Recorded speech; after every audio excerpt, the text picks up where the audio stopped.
All right, everybody, we are finally on. We had some technical difficulties with the program that we use. I think their site has some problems, but we're here. And for those of you who are watching, thank you for being patient with us as we go through this. As you know, technology is a beast.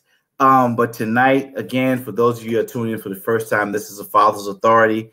And we exist, we're part of King Relationships, and we exist to start a conversation on fatherhood, to get wisdom and advice, and to just bring the hearts of the fathers back to their children. So I'm going to do real quick, guys, if you want to go ahead and share on your page, I'm going to do that real quick so you know how we do it, so we can get that going. Give me 1 second.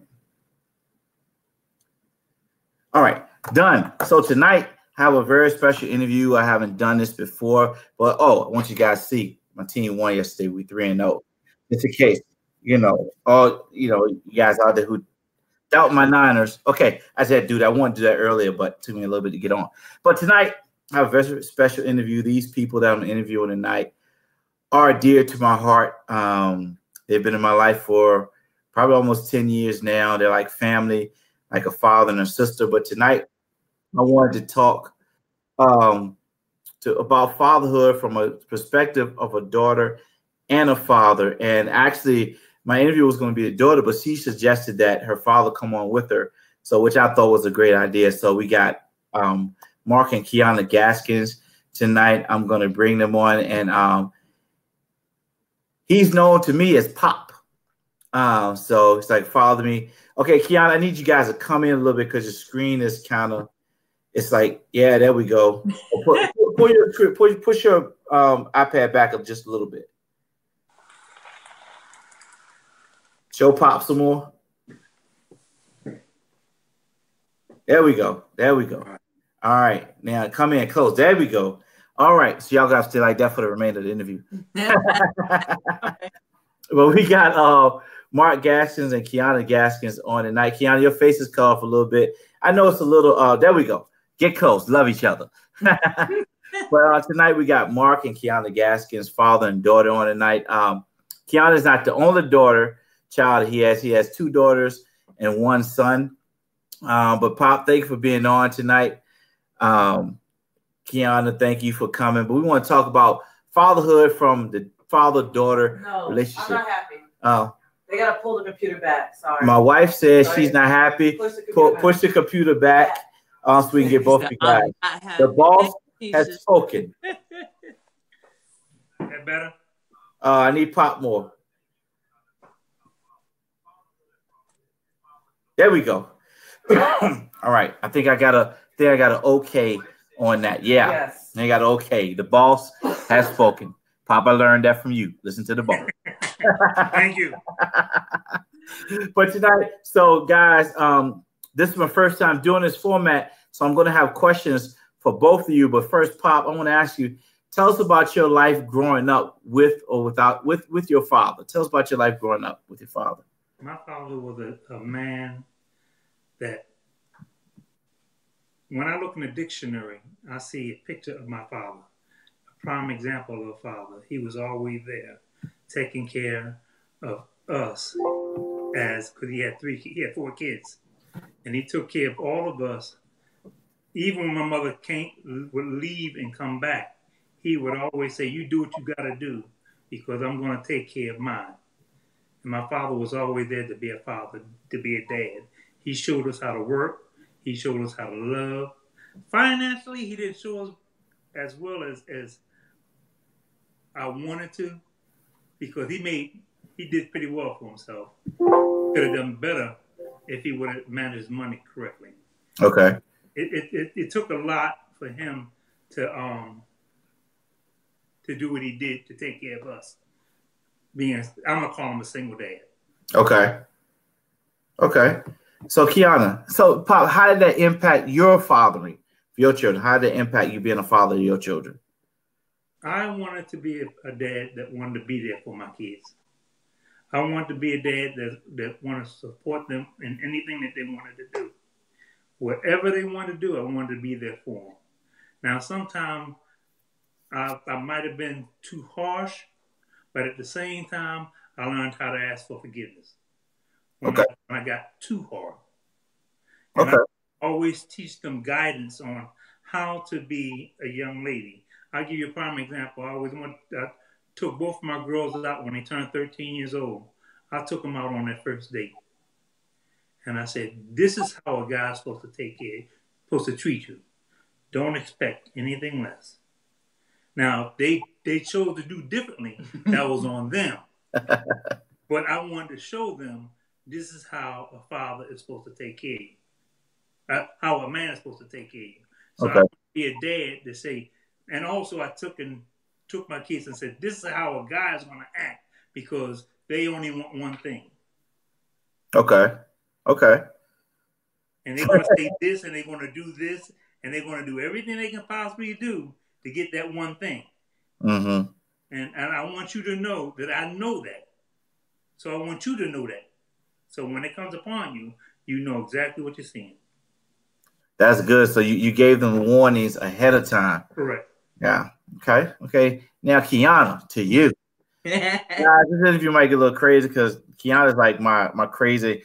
She was my crazy hanging partner. Kept me out of trouble. But so tell us about your life growing up with your dad.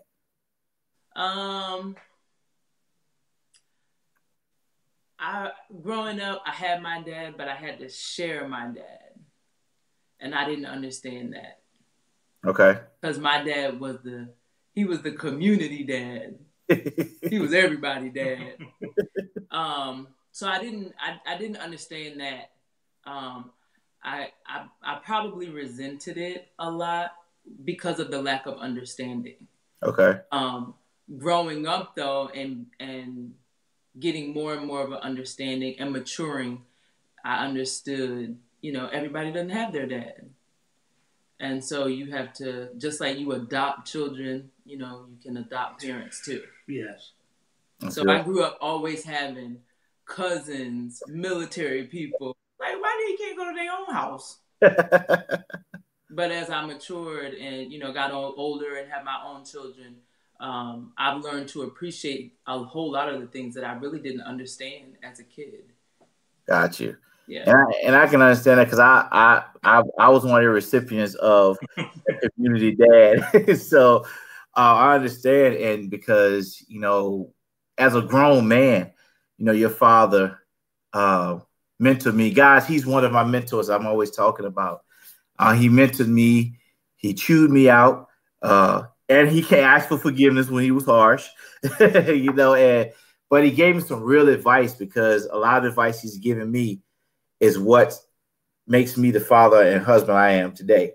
And so, Pop, I'll call you at the drop of a hat. Thank you. Pop, I need to talk about this, or, thank you for this. And it's helped. But you've been that father. I understand that community dadship. And that's a word today. Of how, you have to share your father. Qiana, I appreciate you. Thank you for sharing your dad with me. I ain't gonna pay you, but thank you. So, Pop, let me ask you, what does fatherhood mean to you? An example.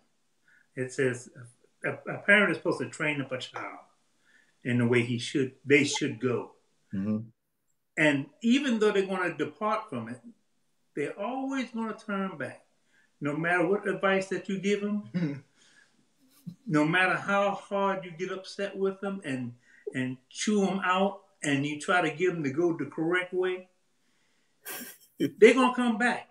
But they're not going to come back when we want them to come back. They're going to come back when they feel on that rock in them beside their head. And then when it turns and they come back and you say, oh, okay, I see it. I see it. And the only thing we have to do as parents, we have to be patient. And that's hard to do. It's hard. Your son, he's young, and he's going to do things that's going to disappoint you as a little child. Young, but you still love him. Right. No matter what he does, you're going to still love him. And you're going to teach him the way you want him to go, and he's going to go on his own. But he's going to always come back to what he's always been taught. And I know all my kids are coming back to where they were taught, their foundation. All that foundation. That's true. And I understand what you're saying because, you know, it's like, so let me ask you, when you said, it was at the top of my tongue, at the top of my head, you said, but you have to be patient. How do you as a parent be patient with them when they come back, whether it's more than once, whether it's once, whether it's how do you exercise that patience with them? You have to look at your own life. When you look at your own life, all the mistakes that you've made, and someone was patient with you, you got to always remember, I didn't always do it right. I'm still not. I'm 58 years old, and I'm still not doing it correctly. So I got to always remind myself each morning when I wake up, there's no good thing in this flesh, and I don't do everything right. Father, you're going to have to lead me. So in order for him being patient with me, patient with them. That's good. That's good. So Qiana, what does fatherhood mean to you? Whew. A lot. It's the foundation of growing. My dad did teach me balance and consistency and faithfulness, and without that, I don't know who I would be. I grew up with all my friends being afraid of my dad for whatever reason. They thought that he was the one to fear, but he was the one that probably had more patience and could diffuse a situation. He could save you.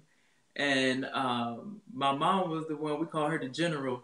She You gonna get it from her. Yeah, you gonna she don't care nothing about no good behavior. Hey Lord. Right. So my dad, he's always exercised patience, but he has always been the foundation. Like he has definitely been the head, and it's been very important, the things that we've learned, because he's right. I've had to revert back to those lessons that he has taught me. But if I didn't have him there as the foundation, I don't know what I would be doing or where I would be. Got you. So how did that impact you as a mother and impact you raising your children? Oh, Lord. This is a whole new generation. So all those things that he's shown me, it's funny because I teach my children like as if tomorrow is not promised to me. So there's a lot of things that I want them to get to learn and to understand. And as a kid, when I was with my dad, now that I think back on it, it was like, dag, I gotta be here with daddy. He ain't no fun. Because my dad was always showing us something, teaching us something. Let me show you how to change a tire. Let me show you how to do this to the washing machine. Let me show you how to do this to the toilet if something go wrong. So we always had those lessons. And as a kid, it was like, but now I find myself in this same boat teaching my kids like, okay, no, you have to understand this and you have to understand that. And the things that he said that he may have lacked from his father, like in finances and different things like that, he has really, taught us, if you wear it on your back, it's not an asset. Like those types of things. So I find myself giving my kids the things that he has given to me. But because this is a whole new generation, I have to have more patience. I have to have more understanding because there's so much more that's out there now. Yeah. Again, if I didn't have that foundation, I don't know where I would be. Therefore, I don't know where my kids would be. I have grandkids that especially young ladies, and not all of them. It's just like you keep, especially girls. I could talk to one daughter. I can talk to her a certain way. My other daughter, Cherie, I had to be real calm about how I talk to her. Same thing with my grandkids. I could tell them one thing, but I had to work around how I had to want to explain it to them in order for them to get it, because these guys out here today, woo, different generation. Different breed. That's good. Yeah, it is. And it said something when Qiana, when you said that, he said if you wear it on your back, it's not an asset. Now, I remember him saying that so many times. It's like I had somebody come to me and say, "You go get your son the new Jordans." I said, "I'm teaching my son not to have more money on his back than he have in his bank account." That's right. Because that's the thing. These people going around, everything is like, I got to get new J's. I got to go and get my child. They out there, but you won't buy a child a book. Caleb has books galore. He has learning stuff. He has clothes, but it's like my goal is I'm teaching him never have more money on your back than you do in your bank account, because that's the financial part. Because we learn, I wasn't a big financial person coming up. My wife is the financial guru in the house. But I still want to be able to tell my son, like, again, something I got from you. Son, don't have more money on your back than your bank. Don't worry about all these kids because they got the Jordans also. You can take your Sperry's and make them look good. You can take your shoes from Rack Room and make them look good. You can make it yourself look good. You can make whatever you wear look good. It don't have to cost $300. When as soon as they say you ain't got this, the J's ask them how much money they got in the bank. That's it. And we this generation has to learn that. And those are things that we as parents, especially fathers, have to teach our children, because they're going to follow our example, Papa. As you know that they're going to follow ours, especially our sons. Qiana, we was talking like yesterday. Caleb is my shadow. Wherever I go, he wants to go. Whatever I do, he wants to see. He wants me to be sitting beside it. So it's like I got to make sure that I'm teaching him right, and I'm the example, because he's going to do what he sees Daddy do. He's going to grow up, well, Daddy did that, so I'm going to do it. Daddy did this, so it must be right. So that's why we got, like you said, we got to be that example to them. So, Pop, what's the best part of being a father? Loving the kids, giving them all the love they can possibly want. They could actually experience, showing them that Dad got your back. Okay. If I'm here for you, whatever the situation, whatever choice that you decide to make, I'm always going to be there. My kids know that if they need anything, they can always go to Dad. I can always come home. And I don't do that just for my kids. I do that for the community. Yes. Yes. I want to be unconditionally not pass judgment, because I don't want nobody to pass judgment on me. Right. I have. But the point is, I don't want to do it. I don't want me passing judgment on someone else when I can show them love and mercy. Right. It's good. And you do that. One thing I can say as a, I guess, beneficiary, recipient of that, I've seen you do that, and you've done it with me, where you don't pass judgment. You ask questions about, okay, do you understand why you're in this predicament? Do you understand how you got there? And until you understand, I think you said to me one time, you said, until you understand how you got here, you'll never understand how to get out of here. Yes. So, and those are the things that I believe as a father, that's the best way to teach your children. Because one thing I'm learning, because my wife tell me I spoiled my son. Well, a lot of people tell me I spoiled my son. But one thing I had to learn is that I can't give him everything. And because when he was younger, I felt I had to, because I didn't have. I had my father, and I never wanted him to feel like I didn't love him or didn't want him to have anything. Like, he'll want all of my time. And my wife would be like, no, babe, you need to go take a nap, go rest, or go do this, go do what you gotta do. But then I would feel bad, because I thought he would feel like Daddy didn't have time for me. But now I'm realizing that I can't give him everything. And if I give him everything, then he's not going to learn how to handle situations on his own. He's not going to learn. He's not going to understand how he got there. So when things happen, and if I have to discipline him, I said, you know why Daddy had this? Yes. And he'll say, because I wasn't listening. Right. And then I break it down to him. Okay, this is what you got to do. And Keisha does the same thing. But I had to learn that little face, that crying, and that sad face that was tugging at my heart, you know, he'll get over it because I found out that 5 minutes later, he's back to day. Right. Unconditionally. Yes, and I had to learn, and as fathers, as parents in general, that's one thing I've learned we can't do. We can't give our kids everything because they have to learn how to fail and how to learn how to get up on their own. And we have to be that example. Like I say, as being a father, we have to teach them through that and not give them everything. And I've seen you do that with your kids and the community kids that you father. I've learned how to get the bigger thing I want to teach my kids is to be a giver, not a taker. Okay. Because in giving, when my kids were young, let me get $20. Anyway, when my kids were young, on my birthday, I would want to cook them dinner on my birthday, stuff that they like. Okay. Because I wanted to give them. So to me, I see the joy of them receiving something from me. And doing that, it made me feel, oh, okay, this is what they want. This is what they need. But at the same time, I had to know, okay, when to pull back. I can't give you everything. If you want those sneakers, like my son Mark Jr., I had to tell him, if you want those sneakers, I'm not going to spend $90 for them. I'll give you half. $90. I'm going to give you 25. 90. You can tell my math, right?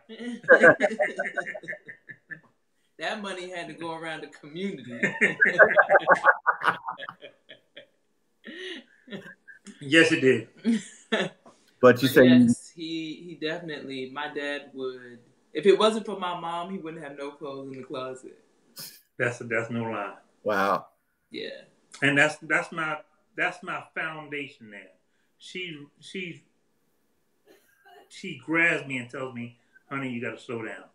You're moving too fast. You're doing this. You need to be sit, relax, because I'm a mover. I'm always going, always doing something. In order for me to do something else, she has to tell me, you got to rest. You got to take it easy. You can't do everything for your kids. They got to do it on their own. They got to fall and bust their behind on their own. And that's it. That's good. I've heard other fathers say it too. This, and I know as a father, as a parent, that could be hard, especially at a young age, and even as an older age, it could be hard to watch your children fall and want to help them, but not because even at a young age, it's like you see them cry, but you want to grab them. Oh, come here, buddy, come here. But then you can't because you know if I grab him and I spoil him, then he go. It's gonna be like, okay, I can get away with this with dad. Yeah. You know, I can do this. All I gotta do is cry, and daddy gonna pick me up. He gonna give me what I want, stuff like that. And we used to do it all the time. Yeah. Talk to dad. Don't talk to mom. Talk to dad. But they know they're gonna get what they want. Now with Keisha. She an OG. She an OG.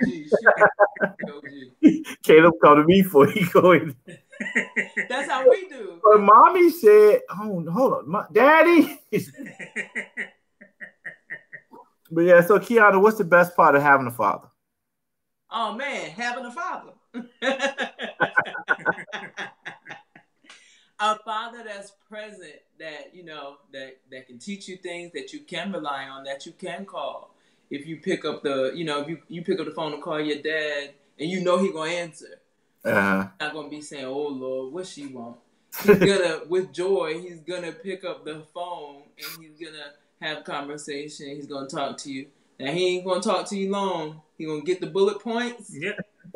He gonna figure out what's going on. Deliver the mail. It's a blessing to have a dad that's still living and can function and be a part of my kids' lives. Mm-hmm. But yeah, that's the best part, is having a father that's present. Yeah. That's good. That's good. Yeah, because that's one of the things that our kids need is, especially you need a father. Need a father that, and I know the impacts of it because I didn't have my father, but I had mentors. Again, it's like you were one of them. And I remember times we getting that tundra, the red Toyota, and we just ride. You talking to me, but they, you gotta do this. When you gonna do this? What you got? You got it done? Why not? If I said no, well, why not? And then I get that, and then it's okay. You need to do this, son. This is why you gotta do it. And it's just those talks and that time, that presence, even in my life, helped me. And throughout my life, God planted mentors in my life over the years to give me that. And so that's important to me with Caleb. Like yesterday, when I wanted to go and watch the game, I wanted to go to a sports bar and watch. Leave it alone, Qiana. I wanted to go to a sports bar and watch a game. And then I put on my jersey about to walk out the door. I want to go. I want to go at that. I really wanted to go. But then, you know what? This is sports. It's time for him. It's Sunday. Let me go and take him. So we changed my mind. I went to Buffalo Wild Wings. And I actually had a good time. Sitting there enjoying the game with myself, even though he was on his iPad the whole time. But then he was talking to me about what's on his iPad. But that time with him, and I know my presence there, that's right. He really enjoyed it, and it impacted him more than just the fact that he was out there eating corn dogs and fries. Yeah, football game.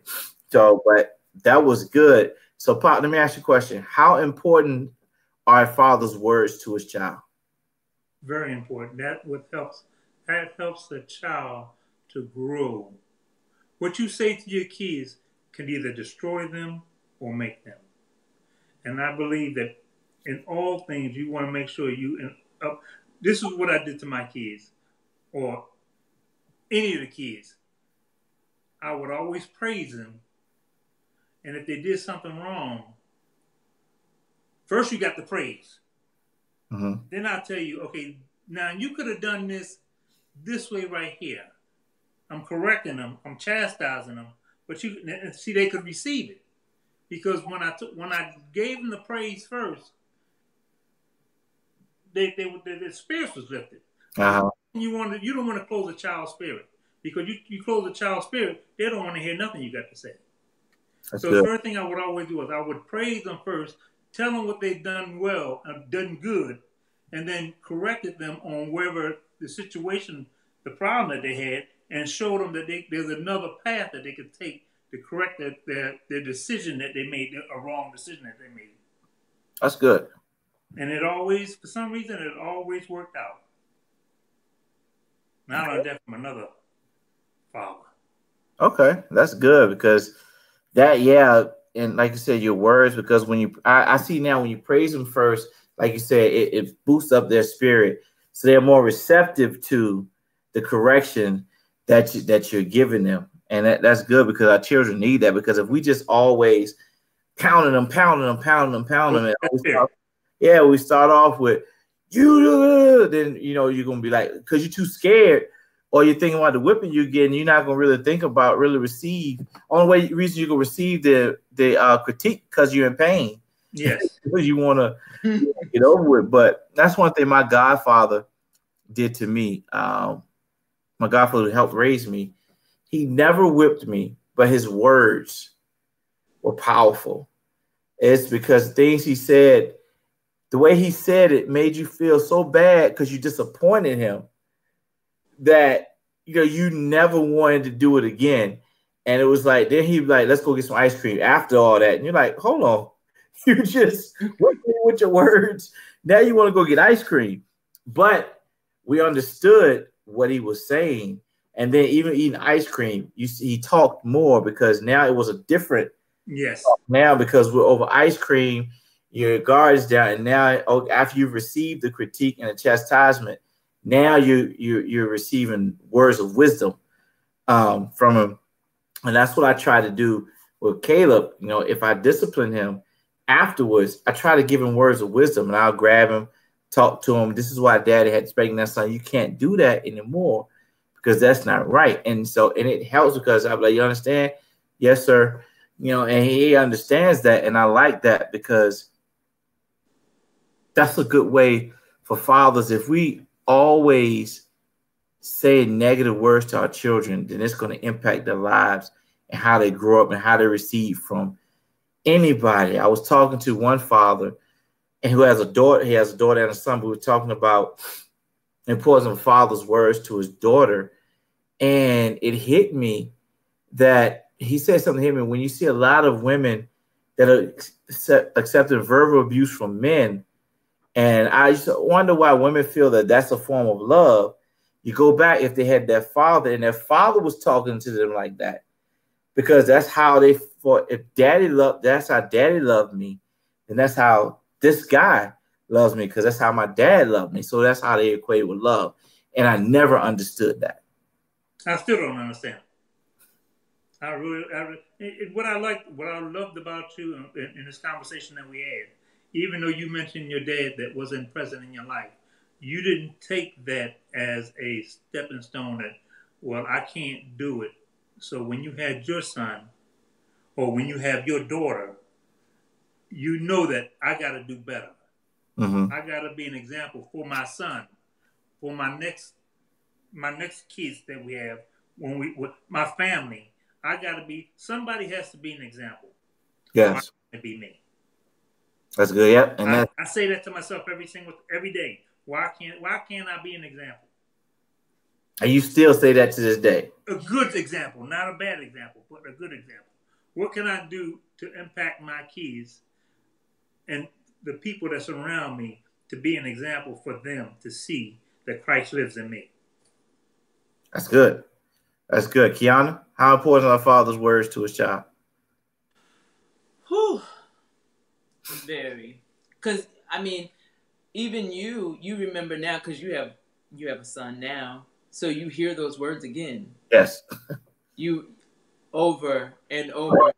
Whereas before, you didn't think you would ever sound like your parents. Right. So repeating what they've said to you. And the one thing that I can appreciate about both of my parents is that they taught me. Now, I'm not always the greatest even today, but they gave me a great foundation on how to communicate and how to speak, how to get my point across, whether I'm talking to little kids or an elder.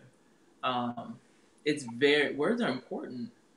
They can be more powerful than a weapon. Yeah, sometimes. It is a weapon. Yeah. Yeah. Because you said that you said words are important. Pop, you said that words can be a weapon. Words can build up. You said words can break or make your child. That's and right. Because our words follow them into their future. Like I said, we're hearing the words. You hear words that he tell you all the time. I bet I hear words that for even all my mentors that's growing. When I get in certain situations, or I'm in certain situations with Caleb, I'm just like, Pop said this, or Dad said this, or Mr. McGee said this, and I'm just thinking, okay, let me try this on him. And I got some examples like stacked up for Caleb when he get older. I got some examples I'm just ready to use, they're like swirling around in my head. Like, well, I can't use that on him now. Wait, he needs to be a little older before I use that one, because he'll understand it then. But it's good because those are things that when you have that and you get that, it helps you to grow. It helps why it's helping you raise your children. That's what's happening with a lot of kids today that don't have fathers, because they don't have fathers nor father figures speaking into their lives. So they hear just their friends speaking, and they're just receiving whatever they get in their lives. But so let me ask you, Pop, what's the best advice you've ever given your children? I don't have a best advice. Because he's given us so much. Yeah. Lead with your heart in times when you're dating another guy, dating a person. Watch and see, especially when it comes to men. Mm-hmm. Examine a person before you go any farther with the person. See how he acts. Even with my son, I would tell him, see how the young lady acts. See does she have any, I'm not going to say home training. But let's keep it real. If she's going to put you first. Or the word says, he who finds. And nowhere in the Bible I don't see where it says she who finds. Right. So, and I always tell my girls,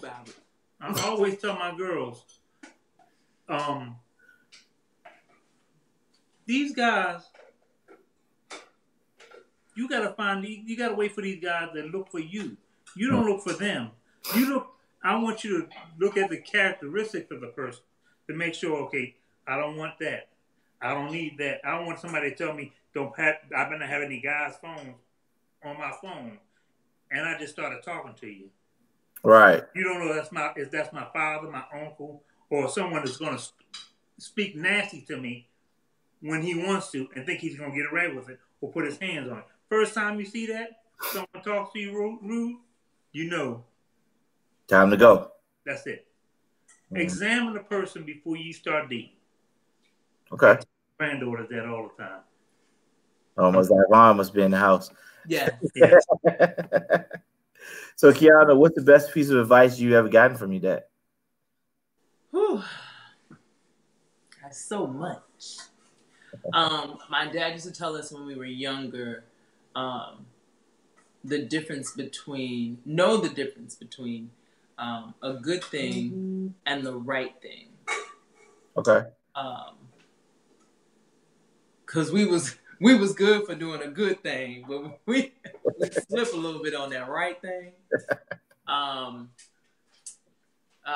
you know, I'm surprised you still remember that. Yeah, of course I do. That's one of them things you hear over and over in my head. And one thing that he says now, and I use it not just on specifically what he's saying it in reference to, which is tools and their proper usage. And that goes, he always says it when he's looking for a tool. Because I'm always over here saying, help me do this, help me do that. Can you show me how to do this? Can you show me how to do that? And when he reaches for the tool, he always says that one phrase. But it's so key and so important in what we were just talking about. In your tongue. You know, it's a tool. And you got to use it properly. So he's definitely just a couple, you know, pieces of advice that he has given me through the years. I've gone through quite a bit of some tasks, some things, some trials, and some tribulations. Wow. Yeah. Okay. Amen. Yes, and you know, I think I'm a sourcey. Yeah. And he has definitely reminded me that is an experience for that moment and that time. Learn from it. Eat the meat, throw away the bones, and don't let that carry on to anybody else. That's good. Learn from it, but don't put it on anyone else. Everybody is different. Everybody responds. Like he said, examine people before you allow them in, but don't treat them like the previous person. Yes. Yeah. That's good. Pop, that's one thing I can say about you when you're giving advice is you never let us stay in that moment or in that certain situation. Your thing is always, okay, it's happened. Now what's your next move? Yep. It's happened. So what are you gonna do now? Are you gonna sit here and mull over it and focus on what just happened? Or are you gonna figure out and move on? Because if you stay here, it's gonna get worse. But if you move on, it's gonna get better. That's a piece. See, that's coming back. Yes. And there's going to always be people that's going to put you down and talk bad about you, say things about you, do things to you at work, at home, wherever, at church. But at the same time, you always got to say to yourself, is that the truth? Mm-hmm. Or am I better than that? Right. If I'm not better than that, I'm not going to respond to that. I'm not going to respond to anyone else that says something that's going to try to bring me down. Because if you bring me down, I'm going to try to lift you up, regardless if you bring me down, because I know who I am in Christ. That's good. That's good. So, Pop, what's at this time? I know at the end, I like to give people opportunity to give advice to the fathers out there.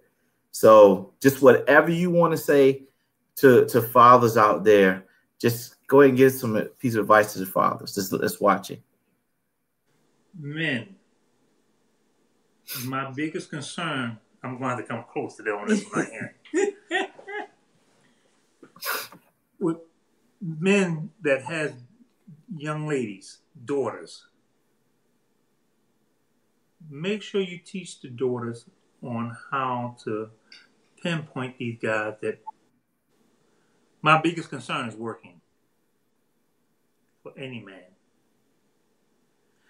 And you want to have a young man that's not afraid to work. Mm-hmm. I don't care if he's working at McDonald's, Burger King, cleaning, shoveling crap. As long as he's not afraid to put his hands to do something, that's what the fathers need to teach these young ladies. Look for someone, because I don't want a young lady to be leaning on a guy that's not, is leaning on the girl to take care of them. That's my biggest pet peeve.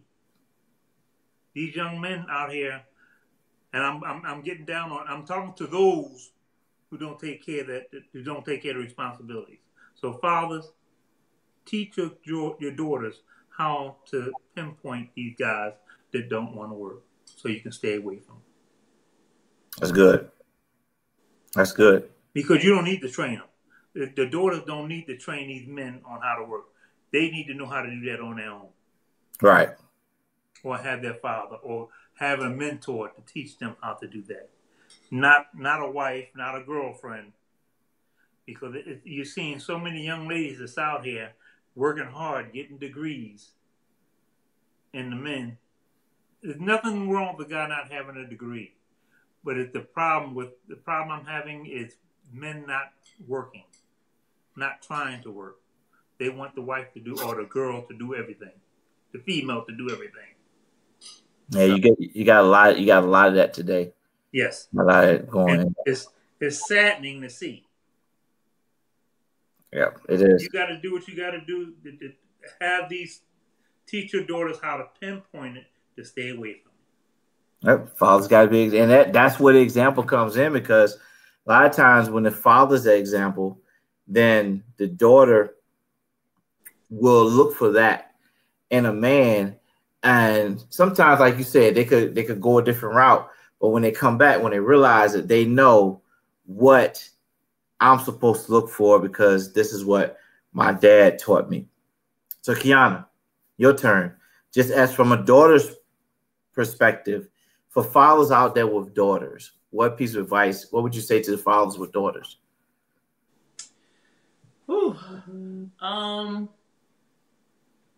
Be patient. Make it so that no other guy can come in. If another guy come in, he got to step up and be better than daddy. That's good. And to the girls, put pressures on your dads. Be honest with your dad. Sometimes dad don't know what's going on unless you be honest and say what's going on or how you feel. And if you can't talk to your dad, then how are you going to talk to that man that's coming along one day? So yeah, that is definitely, men, be patient. Try to understand your daughters. They are going to be women one day. And you can't be pointing the finger once they do get married and saying, how come this and how come that, if you didn't plant any seed. Right. If you didn't have a foundation, or if you didn't build on anything. I think it's very, very, very, very important for dads to be present, not just there, but to actually be present in their daughters' lives. That's good. That's good.